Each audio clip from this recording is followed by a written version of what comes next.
Bien, bon, bah écoutez, on va commencer. Donc, on continue effectivement sur d'autres exemples, cette recherche de la missing heritability, mais et de est-ce que les variants rares, comment peut-on les trouver et qu'est-ce qu'ils peuvent expliquer? Mais je vous montrerai que quand même dans un cas dont j'avais d'ailleurs déjà parlé dans un cours que j'avais dû faire dans les années 2007 ou 2008 d'un variant rare qui avait été identifié et qui ouvrait des perspectives de pistes thérapeutiques. Eh bien, c'est un des, je dirais, très rares exemples où, en relativement peu d'années, on est passé d'une observation en génétique humaine, notamment d'un variant rare, à des thérapeutiques qui sont déjà en phase 3 d'essais cliniques, c'est-à-dire très avancés. C'est assez exceptionnel. Je ne sais pas s'il y a beaucoup d'autres exemples où on soit passé aussi rapidement d'une première observation à des essais cliniques phase 1, phase 2, terminés, et maintenant phase 3 en cours.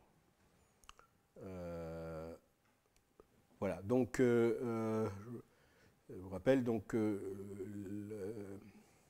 dernière fois je vous avais parlé de la maladie d'Alzheimer, et cette fois-ci donc je donnerai deux exemples aussi de maladies communes qui sont l'objet évidemment de l'intérêt notamment de l'ensemble du corps médical, puisque c'est des maladies fréquentes, et aussi bien évidemment de l'industrie pharmaceutique. Alors, diabète de type 2. Alors, diabète de type 2, c'est-à-dire ce qui montre tout de suite que génétique et environnement sont deux facettes du problème, parce que comme vous le savez tous, il y a une véritable épidémie de diabète de type 2 qui s'est répandue dans le monde, et notamment d'ailleurs dans les pays du tiers-monde particulièrement. Et évidemment, ce n'est pas parce que dans les 20 dernières années, la fréquence des variants génétiques a changé. Ça met beaucoup plus de temps pour qu'il y ait des effets sur les fréquences de variants génétiques.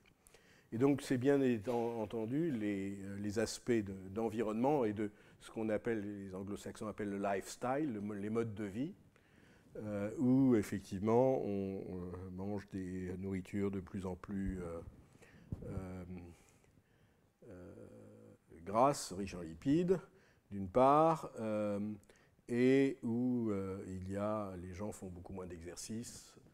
Et donc c'est vraiment ceci qui est responsable de cette épidémie de diabète de type 2. Et je me rappelle d'ailleurs d'un collègue généticien non humain, je crois que c'était quelqu'un qui travaillait sur les plantes. Et c'était un peu le début de ces études GWAS qui coûtent très cher sur le diabète de type 2 et qui commençaient à montrer des gènes impliqués dans le diabète de type 2 et qui avaient des effets quand même modestes, qui ne permettaient pas de prédire grand-chose.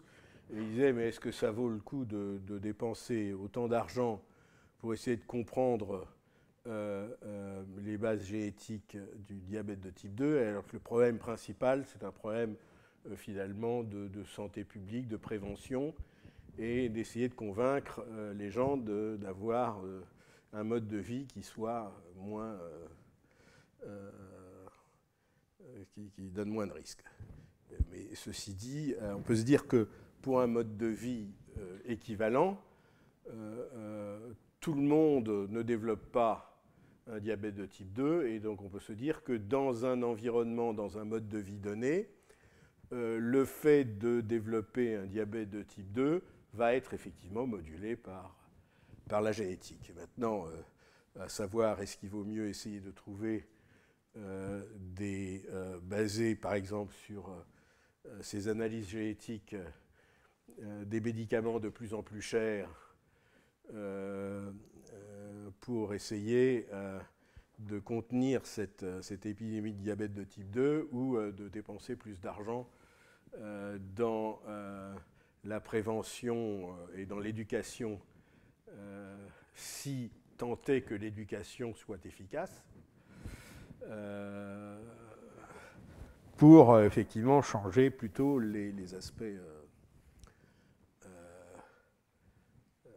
de lifestyle qui sont effectivement responsables directement, en tout cas, de cette augmentation récente du risque de diabète de type 2 dans de nombreux pays. Alors, pour en revenir quand même, puisque je ne suis pas un spécialiste de santé publique, ni des stratégies de prévention, donc je vais revenir quand même à la génétique. Et avec un premier papier, c'est en fait un des tout premiers papiers de GWAS, puisqu'il est sorti quelques mois avant la grande étude du Wellcome Trust qui rapportait les résultats de ces Genome-Wide Association Studies sur 7 maladies où à chaque fois il y avait 2000 patients qui avaient été étudiés et 3000 contrôles. C'est une collaboration franco-canadienne ou canado-française entre Montréal donc, et Philippe Frogel qui est à Lille. Et donc une première Genome-Wide Association qui identifiait, je crois, 4 nouveaux gènes dont des variants étaient impliqués dans le risque de diabète de type 2, confirmait un variant qui avait été identifié par des codes dans la période avant les études GWAS, donc plutôt basées sur des études familiales. Donc, papier tout à fait intéressant, qui est publié dans Nature, dans une revue prestigieuse. Et ce papier donc, disait, voilà, nous avons confirmé donc ici le gène TSF7L2, le variant dans le gène TSF7L2, qui est un facteur de transcription. Et parmi, donc on a 4 nouveaux loci et qui ont des variants qui font varier le risque de diabète de type 2, dont l'un dans un transporteur de zinc qui est exprimé exclusivement dans les cellules bêta des îlots de Langerhans. Donc vous savez que c'est des cellules qui synthétisent l'insuline. Et il se trouve que l'insuline est une protéine qui contient du zinc. Il a besoin de zinc pour son activité. Donc effectivement, un transporteur de zinc dans les cellules bêta, on voit tout de suite qu'effectivement, il peut y avoir en tout cas une relation avec le diabète de type 2. Et puis, il y a d'autres gènes, ou quelquefois d'ailleurs, il y a un locus qui a été identifié, et dans ce locus, il y a plusieurs gènes, et ils ne sont pas capables, là, pour le moment, ça nécessite plus de travaux, de savoir lequel des gènes qui est dans le locus est vraiment celui qui est impliqué dans le risque de maladie, et quel est le variant dit causal. Alors, dans ce papier, il concluait ces associations explique une portion substantielle du risque de développer la maladie. Donc ça, c'est en 2007. Or, je vous dis en 2008-2009, et notamment pour le diabète de type 2, on en reviendra, on dit, mais alors qu'il y avait déjà eu d'autres GWAS qui avaient augmenté le nombre de loci, on n'explique pas grand-chose. Et on reviendra peut-être parce qu'il y a plusieurs manières d'estimer combien des variants explique le risque lié à des maladies donc, multifactorielles. Et ils avaient pris effectivement l'un de ces critères qui a tendance à amplifier un petit peu, et on y reviendra. Alors, c'était une étude, puisque c'est des toutes premières études GWAS, où il y avait finalement relativement peu de patients et contrôles testés encore. Il y avait 1360 cas et contrôles. Mais après, c'était une étude en 2 temps. Donc les 59 SNP, donc variants les plus significatifs, ont été testés dans une cohorte de réplication de 2600 cas et de 2900 contrôles. Et finalement, ils sont arrivés à avoir 8 SNP sur les 5 loci, statistiquement significatives après correction des tests multiples. Donc c'est un travail tout à fait bien fait. Alors effectivement, là, donc, il parle c'est les conclusions, les 4 nouveaux loci. Ils expliquent que d'ailleurs aussi, parmi les loci dans l'ère pré-GWAS, c'était surtout des gènes candidats, que finalement, aucun des loci qui avaient été proposés sur la base d'études gènes candidats n'est vraiment répliqué. En tout cas, n'atteint pas la signification statistique dite genome-wide. Et puis voilà, ils disent la cumulative population attributable risk sur les 5 loci, c'est-à-dire combien on peut attribuer de risque, du risque présent dans la population à ces 5 loci, ben c'est 70% du risque. Là, ça paraît extraordinaire. Là, on ne se poserait pas la question de la missing héritabilité. Mais en fait, ce cumulative population attributable risk qu'on utilise beaucoup moins maintenant, je pense justement parce qu'il avait trop tendance à amplifier les choses. En fait, ce qui se trouve dans 3 des 5 loci, l'allèle à risque, c'est l'allèle le plus fréquent. Et comme ils ont des odds ratios, c'est-à-dire, vous vous rappelez, c'est le rapport de risque environ de 1,2, c'est-à-dire ils augmentent le risque de 20%. Mais comme c'est dans 3 des 5 loci, c'est les allèles qui sont les plus fréquents dans la population, en fait, quand on calcule l'attributable risque, j'espère que je ne dis pas trop de bêtises devant ceux qui savent ça mieux que moi, ça équivaut un peu à dire, si en fait il n'y avait pas cet allèle dans la population, il y aurait tant de pourcents de moins de diabétiques de type 2 ou de l'autre maladie.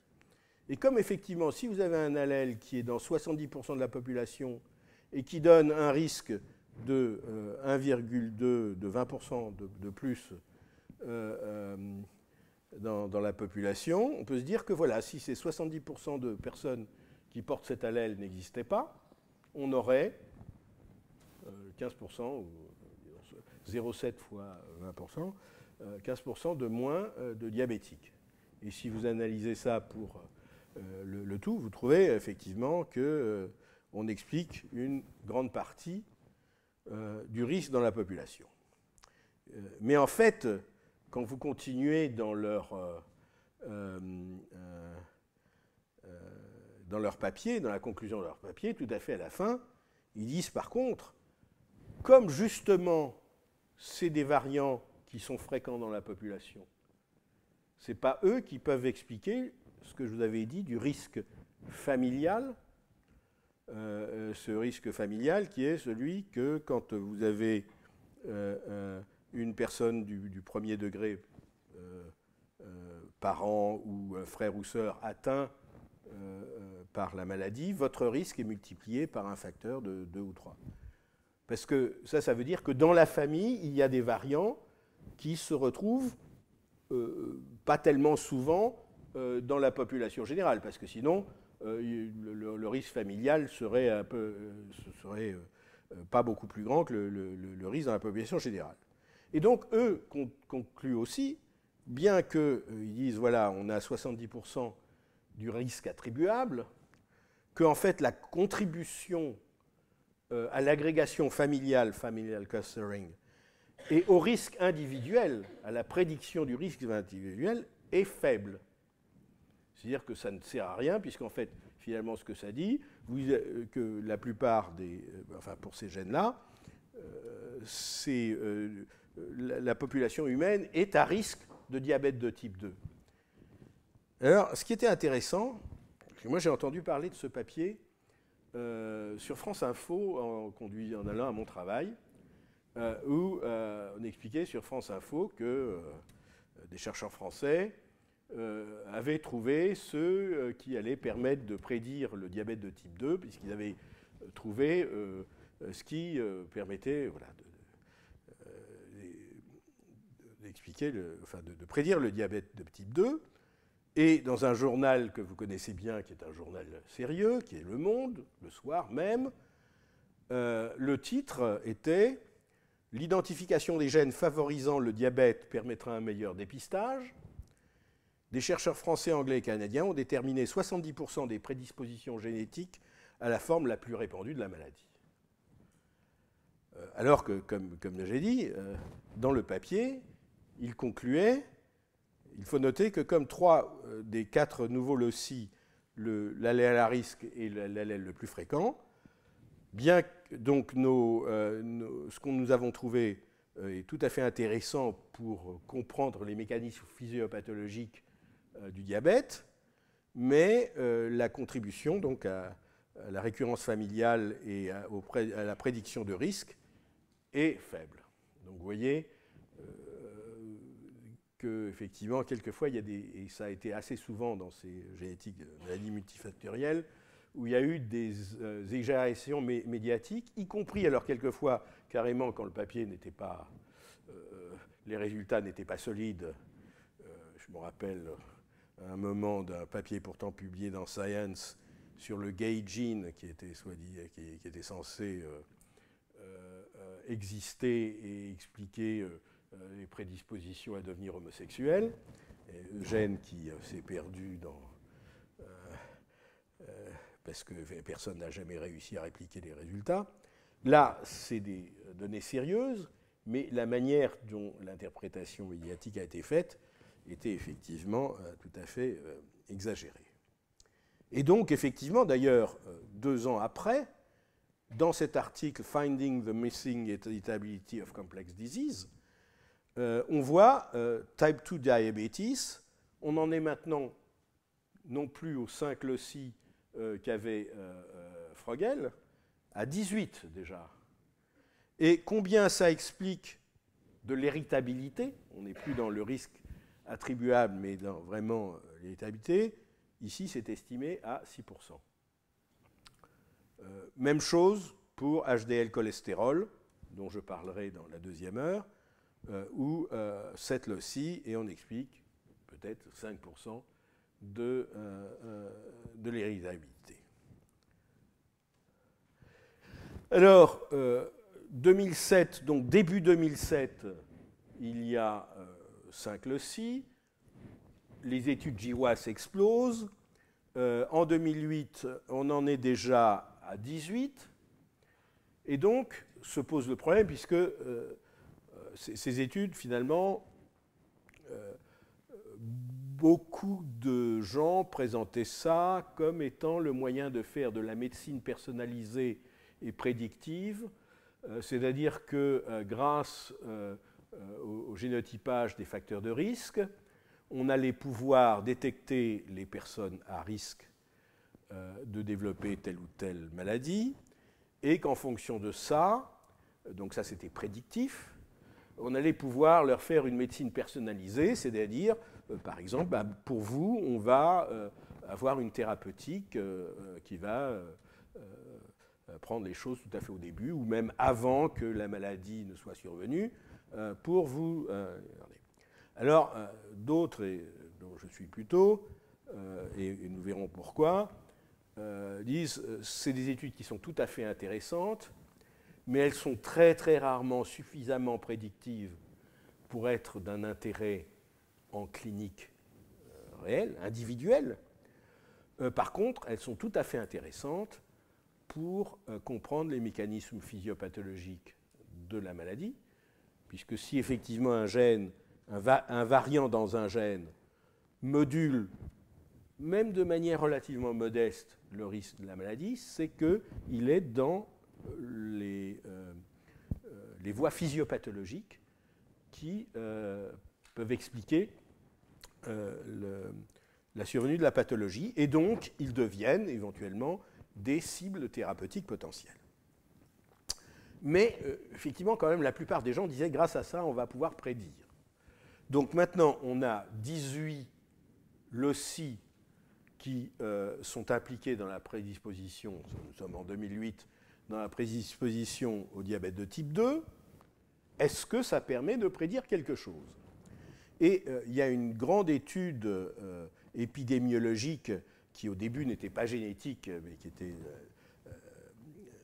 l'épidémiologie de maladies, notamment cardiovasculaires, qui s'appelle l'étude de Framingham, parce que c'est autour d'une communauté américaine, Framingham, où énormément de personnes de cette ville sont suivies depuis maintenant très très longtemps, c'est plusieurs dizaines d'années.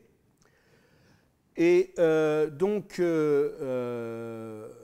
il greffe, si vous voulez, l'étude génétique sur cette cohorte qui est suivie depuis longtemps, et en se disant, voilà, on va génotyper des gens qui ont le diabète et des gens qui n'ont pas le diabète dans cette cohorte, et on va voir, est-ce que finalement, le génotypage prédisait ou pouvait prédire qui allait être diabétique, qui n'allait pas être diabétique. On a 18 loci. À chacun, on peut avoir deux allèles. On peut être soit homozygote pour l'allèle à risque, c'est-à-dire avoir deux variants à risque, ou hétérozygote, on n'en a qu'un, ou aucun, on a zéro. Donc, ça veut dire qu'en principe, on peut avoir sur l'ensemble des 18 loci éventuellement entre 0 et 36 allèles à risque. Comme ils sont tous à peu près des odds ratio qui sont assez similaires, du genre 1,15, 1,20, 1,25 éventuellement pour celui qui est le plus actif, mais enfin, c'est à peu près la même chose. Donc on va se dire que finalement, ils sont tous à peu près équivalents, et on va mesurer chez les diabétiques et les non-diabétiques combien il y a d'allèles à risque. Donc c'est ce qu'on appelle le genotype score, entre 0 et 36. Et ça, c'est la courbe des diabétiques, c'est le trait un peu plus foncé, et des non-diabétiques, c'est le trait un peu plus clair.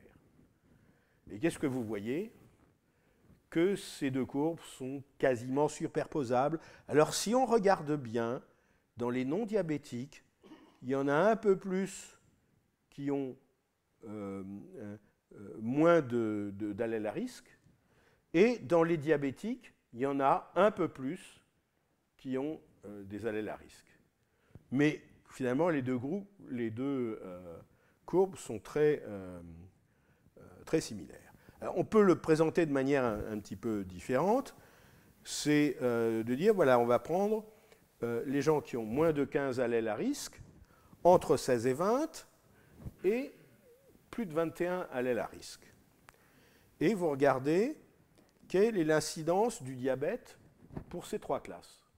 Alors là, effectivement, ça a l'air quand même de grimper pas mal, puisque vous voyez, quand vous avez moins de 15 allèles à risque, l'incidence du diabète est aux environs de 7%. Quand vous êtes entre 16 et 20, l'incidence du diabète de type 2 est environ 11%. Et quand vous avez plus de 21, l'incidence du diabète est environ de 16 à 17%. Donc là, on peut se dire, oui, quand même, il y a un effet quand même entre 7% de risque et 17%, il y a quand même un effet important. Sauf que ce qu'il faut maintenant regarder, c'est combien il y a de diabétiques et combien il y a de contrôles dans chacune de ces classes. Et ce que vous voyez, c'est que vous avez 41 diabétiques et 600 contrôles dans la classe la moins à risque, 169 diabétiques et 1562 dans la classe dite moyenne, et 45 diabétiques et 267 contrôles dans la classe la plus à risque. Qu'est-ce que ça veut dire? Qu'effectivement, vous avez un petit nombre de diabétiques qui sont vraiment dans la classe de ceux qui sont les plus à risque.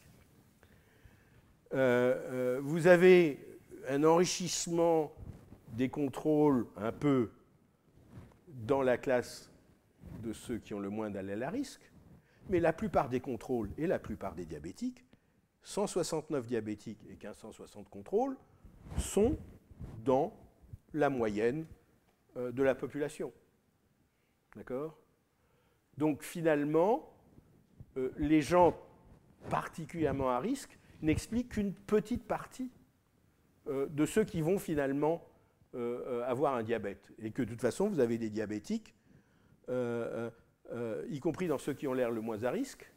Parce que si vous disiez, mais alors, ça pourrait être très dangereux, si on dit, bon ben, vous êtes nettement moins à risque, donc vous pouvez faire ce que vous voulez, ou c'est plus la peine de vous tester régulièrement votre glycémie au-delà de 50 ans, parce que finalement, vous n'êtes pas à risque. Or, il y a quand même des diabétiques qui sont là-dedans. Il y en a un peu moins. Donc, si vous voulez, ce qu'il disait, finalement, par rapport aux critères usuels, par exemple, est-ce qu'il y a déjà des cas familiaux de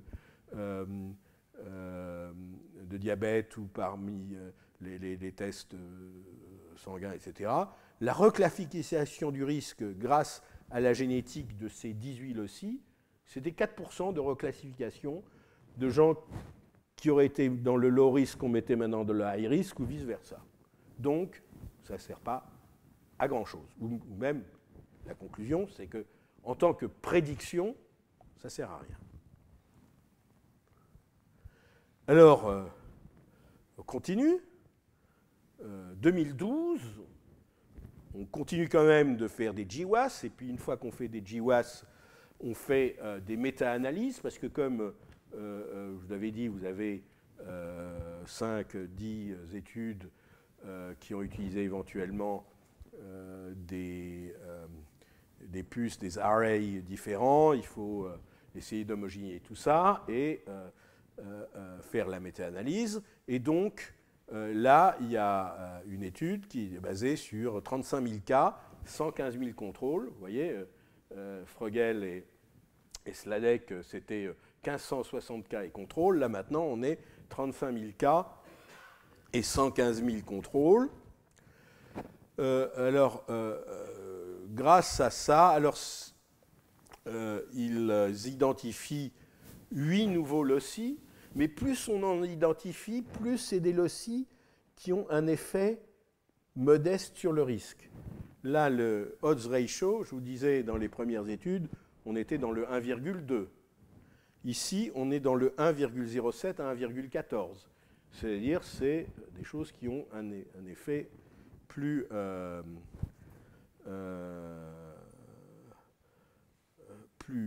restreint.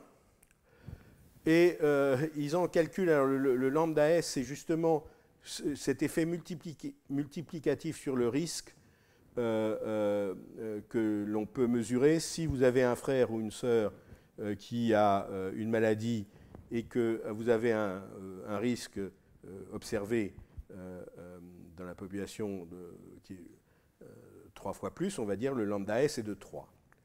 Et là, ce qu'ils disent, c'est que le lambda S qui est expliqué par les SNP qu'on connaît, avant cette étude, il était de 1,093, donc 10% d'augmentation du risque. Maintenant, c'est 1,104, c'est-à-dire toujours 10%, mais un tout petit peu plus. Et il conclut que maintenant, on en est à 63, je vous avais dit 18 pour avant, maintenant on est à 63 loci, et tout cela pourrait expliquer environ 6% de la variance dans la susceptibilité génétique. C'est-à-dire, on est encore dans le missing héritabilité. Mais dans ce même papier intervient une nouvelle méthode d'analyse qui a été développée par M. Peter Vischer, qui est un Australien, qui est quelqu'un qui fait ce qu'on appelle la génétique statistique, qui a commencé à faire ça d'ailleurs en agronomie, et qui est passé à la génétique humaine. Et moi, j'aime bien toujours montrer ces données bibliométriques, parce que je crois que ça montre bien les effets, soit les grandes découvertes, soit les effets de mode. Ou ça, c'est le nombre de publications dans les dernières années de M. Vischer. Et vous voyez qu'à partir de 2008, il publie beaucoup plus qu'avant, mais surtout, les citations au papier de M. Vischer explosent à partir de 2008-2009, parce qu'en fait, il va introduire une nouvelle méthode d'analyse des résultats de GWAS. Tout ce que je vous ai expliqué jusqu'ici, les gens on teste 500 000 variants, ou même 1 million de variants, et chaque variant, on compare quelle est sa fréquence chez les contrôles et chez les patients, et on fait un test statistique. Est-ce que cette différence est statistiquement significative? Et comme dit, on trouve il faut des études de plus en plus gigantesques pour arriver à grappiller encore quelques... Et donc, ce que Peter Vischer propose, et je dois dire, je ne suis absolument pas capable, moi, de juger, ces papiers sont des papiers très mathématiques et que je suis incapable de comprendre, c'est, je prends l'ensemble des 500 000 ou 1 million de SNP et je les compare, cet ensemble sur l'ensemble des contrôles, et je les compare à l'ensemble des patients. Et en appliquant cette méthodologie, par exemple, un de ces papiers très cités, plus de 1000 fois, enfin, c'est pas que lui, il y a des gens du Broad Institute, mais enfin, où les deux papiers, celui-ci et celui-là, sont justement sur des maladies où vraiment on trouvait qu'il y avait énormément de missing heritabilité, la schizophrénie carrément, des loci de schizophrénie, il n'y en avait quasiment pas. C'était l'échec, chaque fois qu'il y a des GWAS, on ne trouvait quasiment rien. Je vous avais donné cet exemple de la taille, où avec plus de, je ne sais pas, 80 ou 100 loci, on expliquait qu'au maximum 10% de l'héritabilité. Et lui, il vient en disant que si on compare non plus SNP par SNP, mais l'ensemble des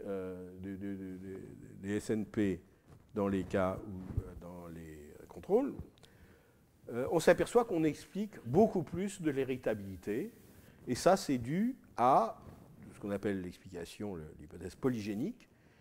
C'est qu'en fait, la maladie est largement liée, enfin l'effet génétique de la maladie, est lié à un très très grand nombre de variants tout au long du génome qui chacun ont des effets très petits et des effets tellement petits qu'on ne peut même pas identifier statistiquement quel est le variant à risque. On peut simplement dire globalement, oui, il y a un effet des variants génétiques, mais il est tellement faible qu'on ne peut même pas l'identifier en disant, tiens, c'est tel gène ou tel gène, etc. Et donc ça, c'est ce qu'il appelle, c'est un logiciel, ou enfin, une méthode d'analyse qui s'appelle Genome-Wide Complex Trait Analysis, GCTA. Et ça, maintenant, c'est utilisé dans tous les papiers. Et tout d'un coup, les gens disent, bah oui, on identifie. Et notamment, bon, peut-être que l'an prochain, ou je ne sais pas, mais j'ai déjà fait des cours sur l'autisme, mais il y a eu des papiers récents tout à fait contradictoires sur l'autisme, où d'une part, il y a ceux qui utilisent GCTA et qui disent, en fait, une grande partie de l'héritabilité de l'autisme, c'est dû à un très très grand nombre de SNP, j'allais dire non identifiables, et donc selon une hypothèse polygénique. Et d'autre part, ceux qui font du séquençage dans ce qu'on appelle les trios pour trouver des néomutations, disent qu'il y a un effet très important de variants tellement rares en fait qui surviennent, qui ne sont même pas chez les parents et qui surviennent par néomutation, et que c'est cela, en tout cas pour les formes d'autisme avec retard mental, qui sont quasiment causales dans une proportion importante de patients. Pour le moment, la proportion est difficile à déterminer exactement parce qu'on n'est pas toujours sûr qu'une néomutation est causale. Mais enfin, donc, si vous voulez, c'est l'extrême entre une explication où il y a un seul variant qui suffit à vous mettre dans cette pathologie, et l'autre qui dit, ou au contraire, c'est une multitude de variants. Donc, et donc dans ce papier, donc je vous disais là, celui-ci, où il disait finalement, avec nos 8 nouveaux loci, on n'explique pas grand-chose en plus, mais, comme ils disent, using the genome-wide complex trait analysis, donc en utilisant l'outil de Wishart, c'est toujours dans le même papier, nous pouvons estimer, en utilisant sur 2 données de GWAS, Diabetic Genetic Initiative et Wellcome Trust, que la variance dans le liability scale, le risque, disons, l'échelle de risque, expliquée par l'ensemble des SNP, c'est environ 60%. Vous voyez, on est loin des 6%. Alors, il ne parle pas d'héritabilité, et donc, voilà, il conclut, ces données indiquent qu'une proportion très substantielle de la variation du risque de diabète de type 2 dans la population est capturée par les variants fréquents analysés par GWAS, mais qu'individuellement, leur effet est tellement faible qu'on ne va pas pouvoir les identifier. D'accord? Individually lie beyond unequivocal detection in single SNP analysis. Alors, ce n'est pas très, très utile, notamment pour la prédiction, parce que ça vous dit, OK, il y a une grande part génétique dans le diabète de type 2, mais de toute façon, on n'est pas capable de vraiment l'identifier pour un individu, parce que tout ça, ça devient de la statistique sur un grand nombre d'individus. On compare un grand nombre de malades à un grand nombre de contrôles sur l'ensemble du génome, et voilà. Donc, je suis... Alors, ceci dit, il faut croire quand même, ça c'est un papier de 2012, que tout le monde n'est pas complètement convaincu, puisque en 2013, vous avez un papier de Danois qui dit effectivement, donc maintenant, il dit quand même l'héritabilité du type 2 diabetes has been estimated to be around 30%. Donc ça, je pense que c'est en tenant compte des explications à la vie chère, puisqu'on était parti de 6%. On est né maintenant à 63 loci. Ah non, pardon. On explique que moins de 20% de l'héritabilité. On pense que l'héritabilité est environ de 30%, mais qu'on explique que 20% de ces 30%. Voilà. Donc, nous avons voulu chercher, ce que je vous avais déjà dit pour Alzheimer, quel est le rôle des variants rares qui ne sont pas détectés dans les études de GWAS dans le risque de diabète.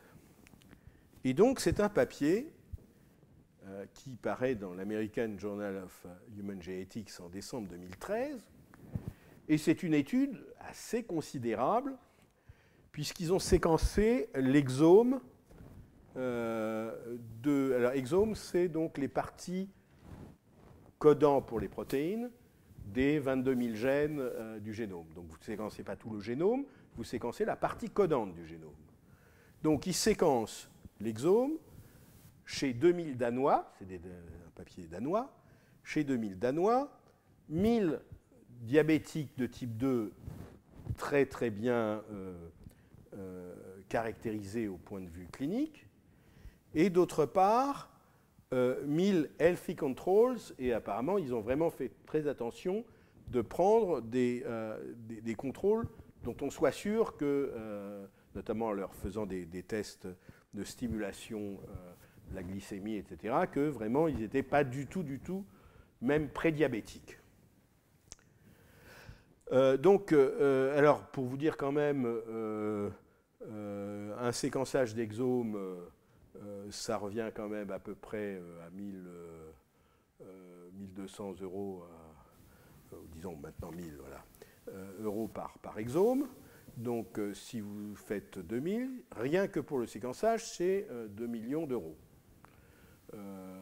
Et on ne parle pas de, ensuite, toute l'analyse, toutes les réplications, etc.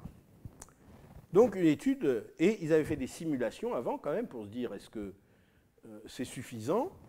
Et nos simulations suggéraient que nous avions le pouvoir la puissance statistique pour détecter au moins un gène causal si l'héritabilité du diabète de type 2 est expliquée, ou une part par des variants rares dans les régions codantes d'un nombre limité de gènes. C'est-à-dire que s'il y a une vingtaine de gènes où il y a des variants rares, et qui ont un rôle important dans l'héritabilité, on doit pouvoir en trouver quelques-uns.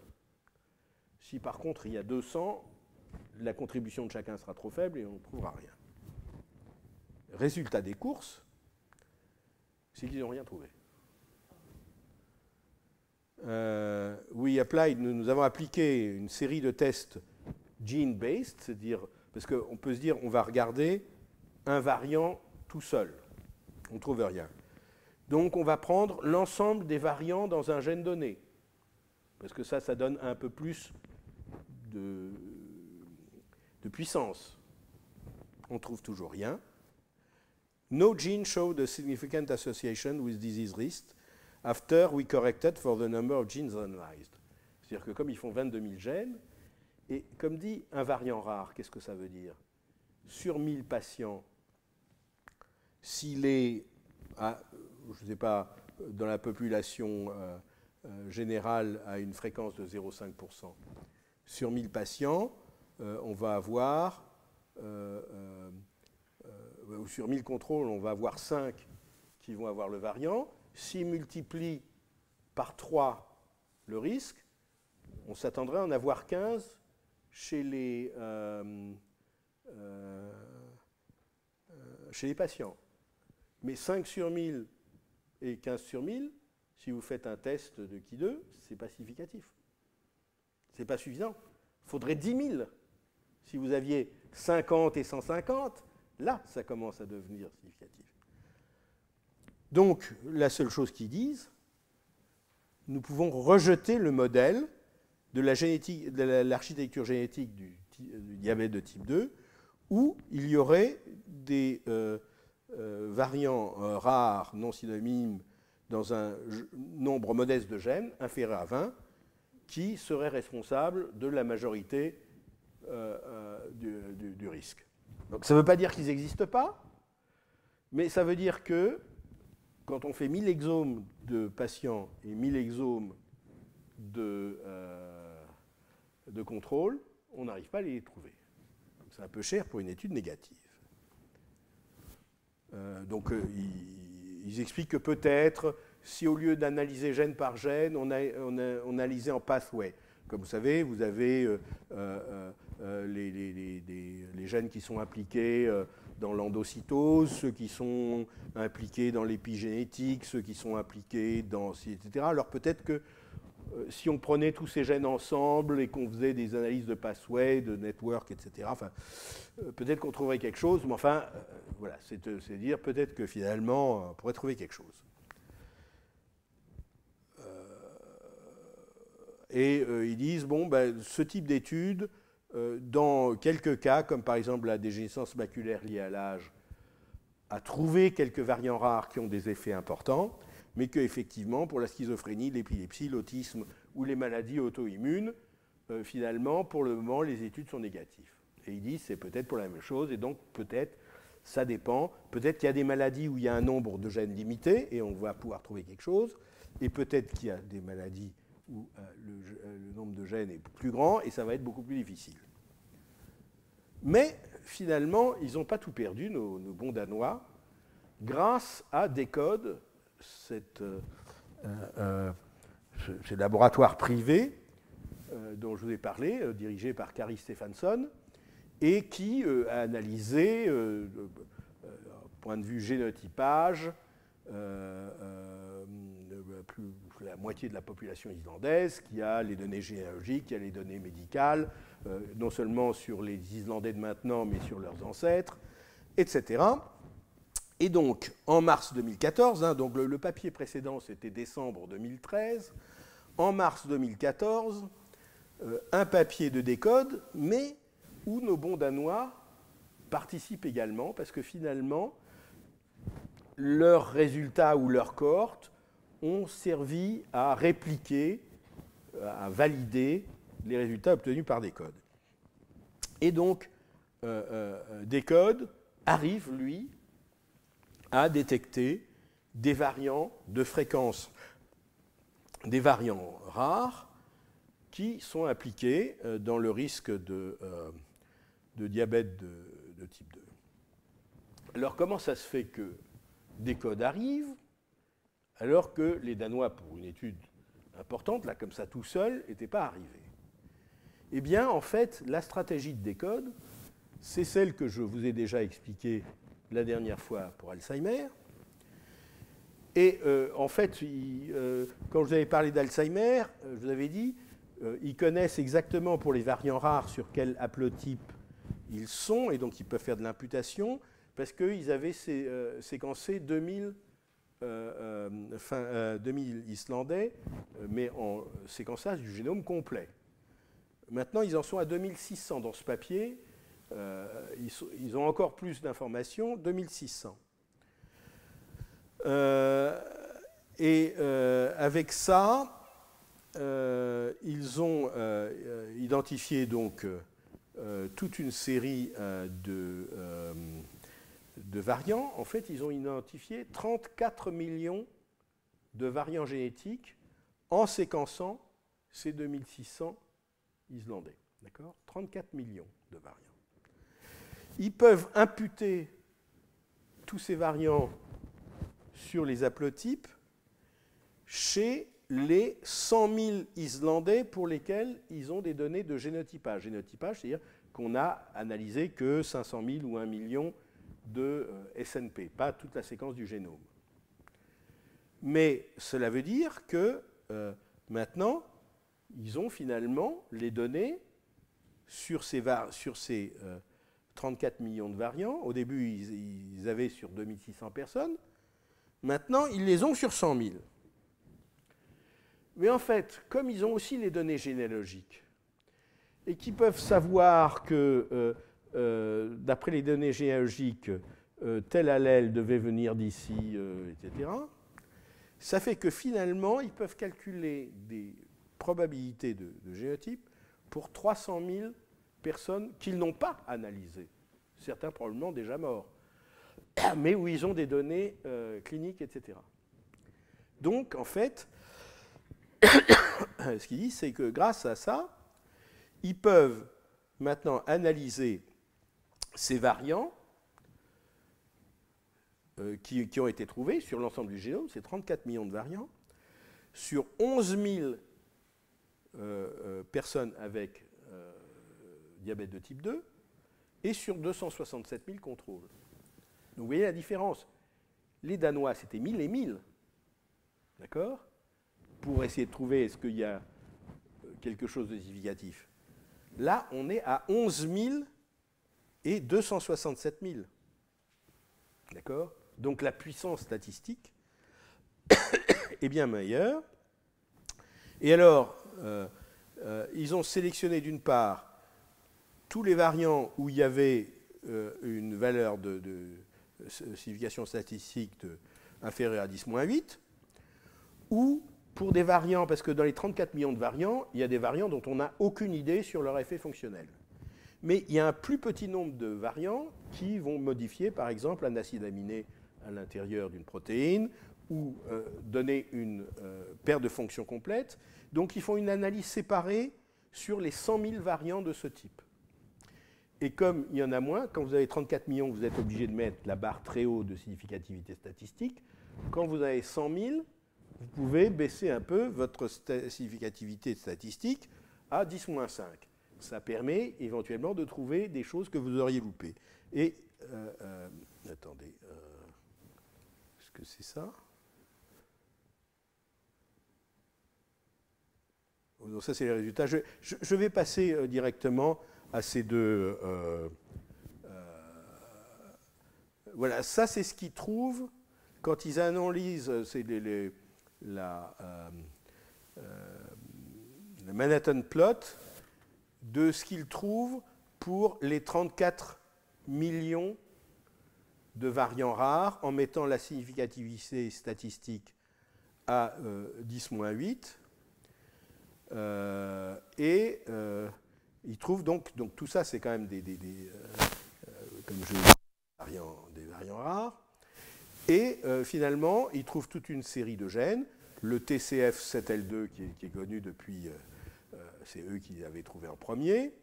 Mais vous voyez, avec une significativité statistique qui est moins bien, ils trouvent. Attendez, j'arrive plus à voir mon. Où est-ce que.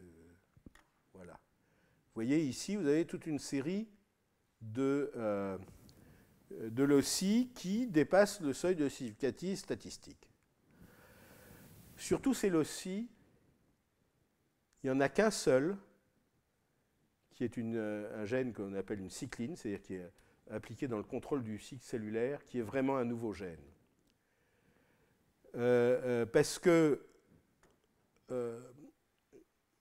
donc vous avez une flèche ici, voilà, où vous avez 3 gènes qui sont connus comme étant impliqués depuis 2007, mais avec des variants plus fréquents, des SNP par GWAS. Donc là, on confirme qu'il y a aussi des variants rares associés à ces gènes qui sont aussi impliqués dans le risque, mais bon, voilà, ce n'est pas des gènes nouveaux. Il y a des gènes qui sont comme WFS1 et HNF1A, qui sont en fait des gènes de forme monogénique, qui sont impliqués dans des formes monogéniques de diabète. WFS1, c'est Wolfram syndrome, qui est un syndrome malformatif, mais où il y a du diabète. Et puis HNF1A, c'est dans une forme dominante de diabète de type 2, monogénique, qui s'appelle MODY, qui est bien connu. Il y a une dizaine de gènes de MODY. C'est un Mature Onset Diabetes of the Young, c'est-à-dire c'est des formes de diabète de type 2, mais au lieu de survenir chez des personnes de 50, 60 ans comme en général, elles surviennent chez des gens de 20 ans. Donc ça, c'était des gènes qui étaient connus pour être impliqués dans des formes monogéniques et avec des mutations très pénétrantes. Là, simplement, c'est probablement des mutations qui ont un effet un peu moins important et qu'on va trouver associé avec un risque de diabète de type 2 important, mais une pénétrance très incomplète. Donc ça, c'est en analysant les 34 millions de variants. Et vous voyez qu'en prenant les 100 000 faux sens, uniquement les 100 000 variants qui ont un effet fonctionnel, ils perdent le signal CCND2. Pourquoi? Parce que ce signal, il est dans un intron. Donc celui-là, ils le perdent quand ils prennent des variants fonctionnels connus. Et ça leur permet de récupérer deux gènes, dont un autre gène de MODY, PDX1. Donc, si vous voulez, si on calcule, c'est un travail, je dirais, très impressionnant, ils ont trouvé 2 nouveaux gènes. OK. Mais ce qui est intéressant, plusieurs des variants détectés correspondent à des gènes impliqués dans des formes monogéniques de diabète. C'est MODY, HNF1A, PDX1. ou Wolfram's syndrome. Bon, le gène FTO était bien connu comme étant impliqué dans l'obésité. Voilà. Donc finalement, ils trouvent 2 variants. Et donc ça, c'est fait sur les Islandais, mais pour être tout à fait sûr, etc., ils font des études de réplication, et notamment, ils demandent à nos amis danois de contribuer leur cohorte, d'ailleurs plus importante, 5000 cas, 5000 contrôles. Je pense que s'ils avaient fait que 1000 et 1000, c'est que comme ça, c'était déjà assez cher, et donc ils ne pouvaient pas passer leurs 5000. Mais là, puisqu'il s'agit de tester seulement certains variants, ils peuvent le faire. Et on s'aperçoit qu'au moins le variant CCND2, qui dans cette cohorte de 5000 donne une p-value de 10-11, on se dit, mais pourquoi ils l'ont loupé, là, nos bons Danois? C'est évident, pourquoi? C'est un variant intronique. Ils ont fait de l'exome. Donc ils ne pouvaient pas le trouver. Il n'était pas dans les exomes.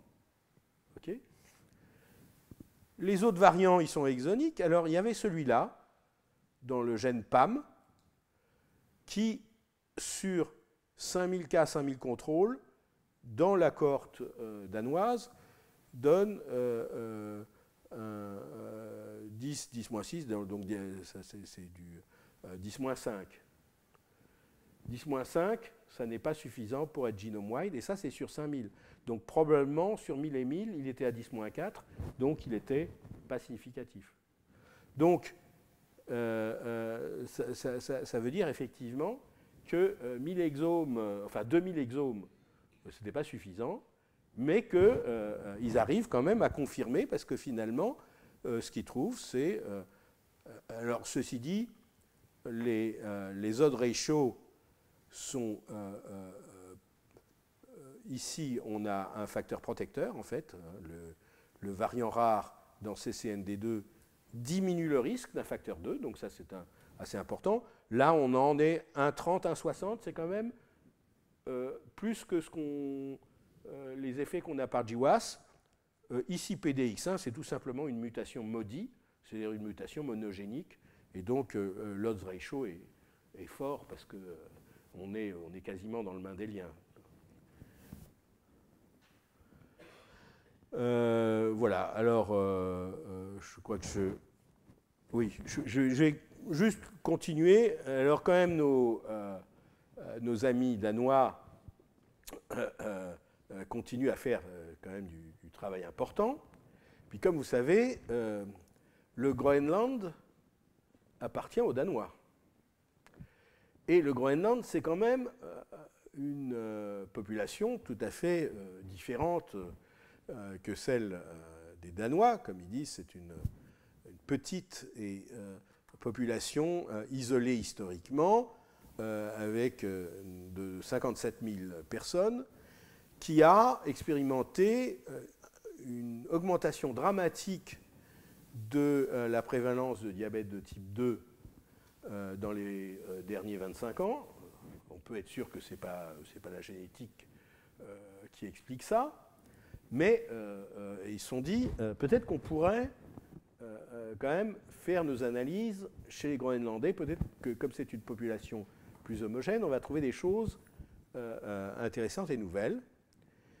Et donc en faisant du GWAS, c'est chez 2575 Groenlandais qui n'ont pas de diabète connu, ils découvrent un variant perte de fonction, hein, c'est-à-dire un codon stop, dans un gène qui s'appelle TBC1D4, avec une fréquence allélique très importante, de 17%. C'est un variant qu'on ne trouve pas du tout dans la population européenne. Donc c'est un variant qui a ce qu'on appelle un effet fondateur. Et ce n'était pas une cohorte de diabétiques, mais c'était une cohorte où ils avaient les taux de glycémie. Et ils montrent, donc c'est la fréquence allélique, c'est 17%, donc il y a 17 fois 17, ça fait à peu près 3, 0,17 fois, ça fait 3%. Il y a 3% de la population qui sont homozygotes, en principe, pour cette mutation. Donc 3%, c'est détectable. Ils trouvent que les homozygotes pour ce variant, ont une concentration plus élevée de manière très significative, 10-35, et importante, de glycémie, et d'insuline après avoir une stimulation par ingestion de glucose. Et ensuite, ils vont voir chez les diabétiques, etc., et ils trouvent que les homozygotes, donc les 3% de la population homozygotes, ont un risque beaucoup plus élevé de diabète de type 2, et là, c'est odds ratio de 10. Donc ça a un effet vraiment tout à fait important sur le risque. En fait, il voit après qu'en fait, c'est un gène qui est impliqué dans le transport du glucose, et il se trouve que cette mutation n'affecte que la forme du gène qui est exprimée dans le muscle, et donc ils s'aperçoivent qu'effectivement, ça joue sur le transport de glucose dans le muscle, et ça entraîne une résistance à l'insuline, mais qui est limitée au muscle. Et en fait, finalement, là je vais... ils disent finalement, c'est quasi mendélien, c'est une maladie quasi récessive, puisque entre 40 et 60 ans, plus de 60% des homozygotes vont développer un diabète de type 2, et ça passe à 80% au-delà de l'âge de 60. Donc finalement, l'effet de cette mutation est quasiment équivalente à une maladie monogénique avec pénétrance partielle. Et la fréquence de cette mutation, elle est 0 dans la population européenne. Comme la population groenlandaise est une mixture de la population inuite, des Esquimaux, et de la population européenne, ils en déduisent d'ailleurs que la fréquence dans la population inuite de départ était probablement de 23%. Voilà. Donc, ça montre là qu'en testant d'autres populations, on peut trouver des choses nouvelles, mais finalement qui ont un effet majeur dans cette population, et puis c'est parce que c'est une population homogène. Et une dernière, un dernier papier, enfin deux papiers dont je vais parler. Alors à chaque fois, je mets en petit, donc illisible, les auteurs. Pourquoi ?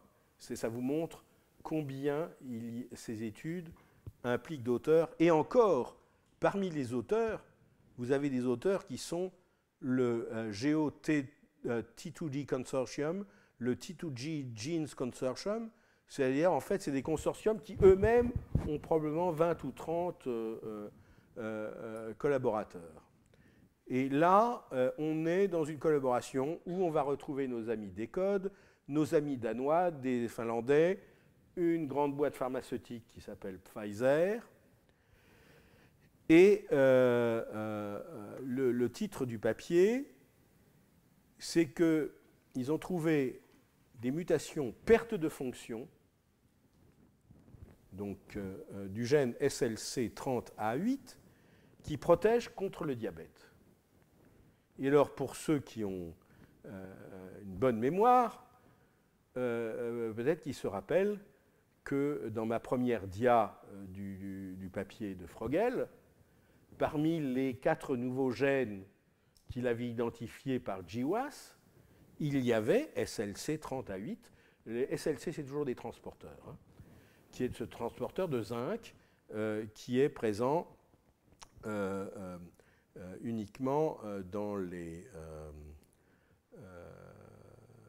cellules bêta. Mais là, c'est un travail gigantesque.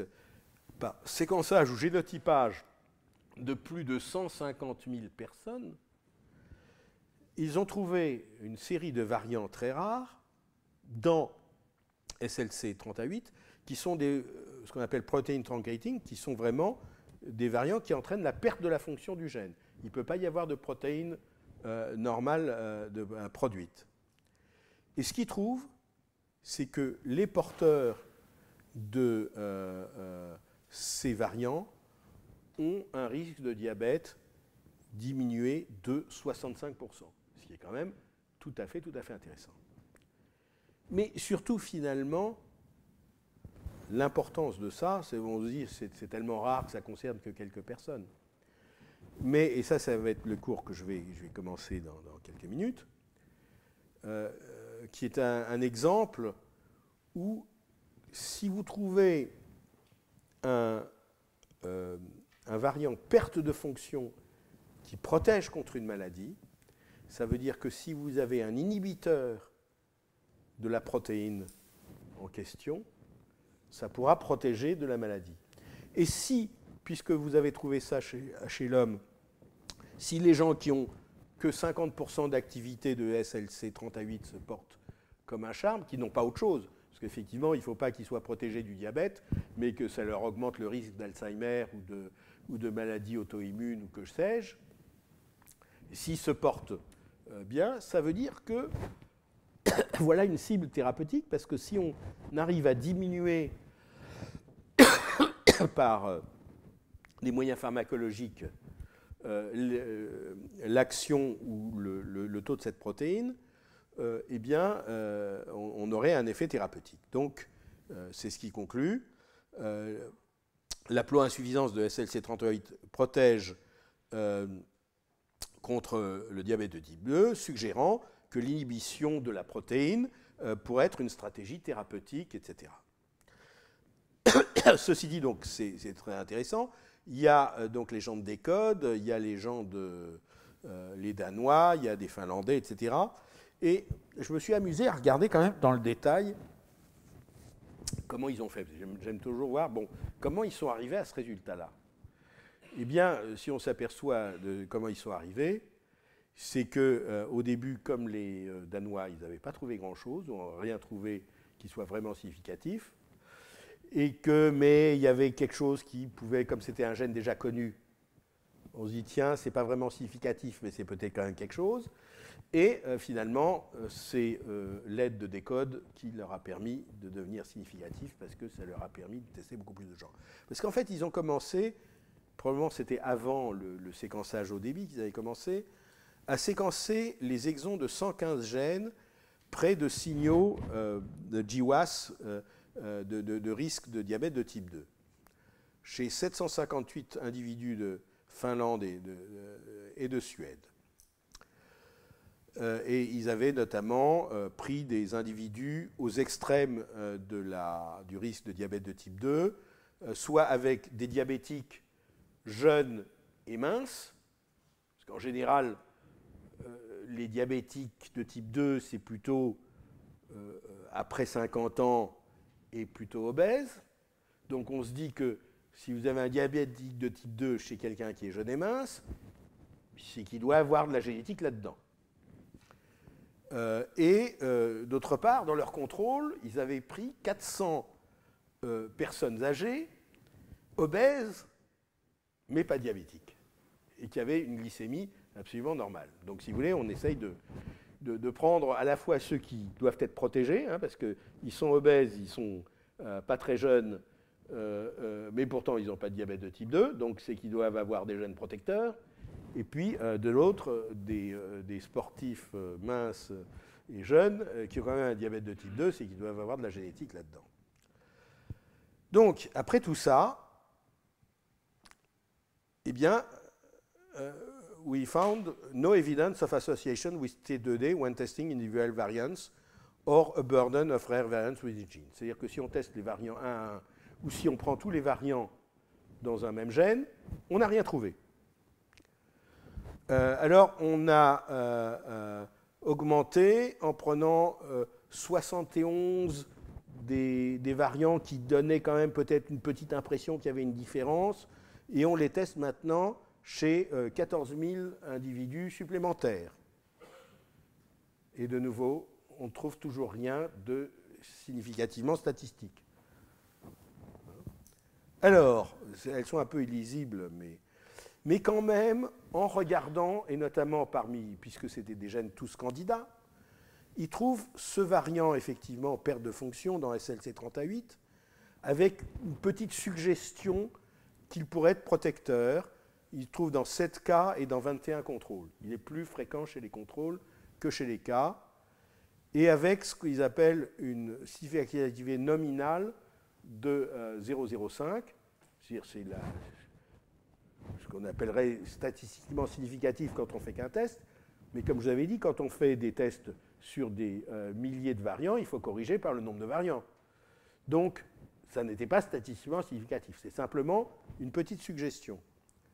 Donc, ce variant-là, ils vont le tester chez encore 7000 Finlandais et Suédois, et ça reste un peu plus significativement nominal, 10-2. Donc on augmente encore, on teste 26 000 Européens. Et là, on arrive à 6, 10-3. Mais toujours avec, ça va dans le sens de réduction du risque quand on porte ce variant, qui, je vous le rappelle, est un variant perte de fonction. Et finalement, nous avons cherché encore plus d'évidence et nous nous sommes tournés vers Decode Genetics, vers les 35 millions de variants qui avaient été trouvés chez Decode. Sauf que le variant ici, qui avait été trouvé chez les Finlandais, il n'était pas du tout présent chez les Islandais. Donc on peut se dire, on a tout perdu. Sauf qu'il y avait un variant équivalent, c'est-à-dire qui est aussi une perte de fonction, qui lui est présent chez les Islandais et pas chez les Finlandais. Et quand cet autre variant est testé, là, dans la mesure où on teste non seulement 3000 cas de diabète de type 2, mais grâce à l'imputation, etc., 68 000 contrôles, là, on s'aperçoit effectivement qu'il est beaucoup plus fréquent chez les contrôles que chez les diabétiques. Ce n'est pas le même variant, mais c'est un variant qui a le même effet fonctionnel. Et donc, grâce à ça, on arrive à voir que c'est carrément, quand on... Alors, vous voyez, ça, c'est toutes les études. Finlandais, Suède, Danemark, Singapour, Islande, Norvège, United States, pour arriver, parce que quand vous avez des variants rares, pour arriver à voir leur effet, comme ils sont rares, on ne trouve pas beaucoup de patients de contrôle qui l'ont, donc on est obligé de gratter dans les tiroirs de tout le monde. Et effectivement, odds ratio de 0,34, donc ça diminue le risque, ces variants perte de fonction, d'un facteur de 3, ce qui est tout à fait intéressant. Alors, on pourrait se dire, bon, d'accord, on a parlé beaucoup de génétique, gène environnement. Alors, juste ce dernier papier, et c'est tout pour le diabète, dans PLOS Medicine, mai 2014, où ils ont essayé de regarder, là, sur les données GWAS, est-ce qu'on peut trouver une interaction entre la génétique et, et le mode de vie. Donc, est-ce que les gens sont obèses ou pas? Est-ce qu'ils ont une nourriture, vous savez, le Mediterranean, voilà, le Mediterranean Diet ou pas? Est-ce qu'ils font de l'activité physique ou pas, etc. En fonction du sexe, etc. Et donc là aussi, simplement pour vous montrer, ils ont analysé une sous-cohorte de 16 000 individus, mais qui est dérivée d'une cohorte de 340 000 qui ont été suivis pendant plus de 10 ans chacun.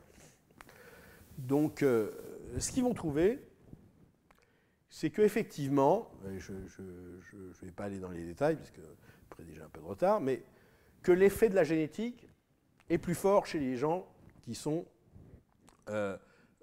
minces et qui sont jeunes. D'accord. Donc la génétique est plus importante chez eux. Mais, en fait, si on regarde, si vous prenez ce qu'ils appellent les quartiles, vous vous rappelez quand j'avais cette histoire de... On prenait ce score génétique en fonction du nombre de loci à risque. Donc vous pouvez définir les 25% qui ont le moins de loci à risque et les 25% qui ont le plus de loci à risque, et vous regardez quel est l'effet. Alors, chez les jeunes qui sont minces et... non, ça c'est normal weight individuals.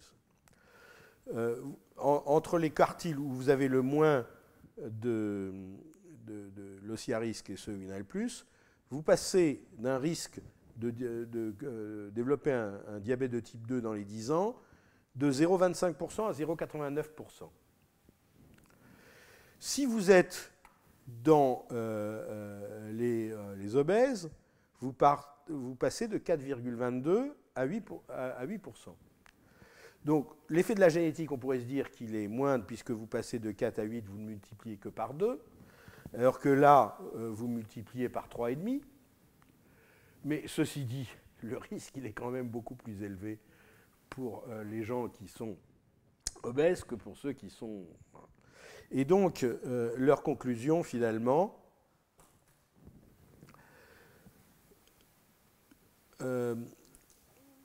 l'effet relatif du risque génétique, du score de risque génétique, est effectivement plus élevé. Là, ils ont comparé en fonction, est-ce qu'ils étaient obèses ou pas obèses, etc., différentes choses. Ils ne trouvent pas d'effet, d'ailleurs, de la Mediterranean Diet. Hein, ça, c'est... enfin, d'effets dépendants du risque génétique. Mais...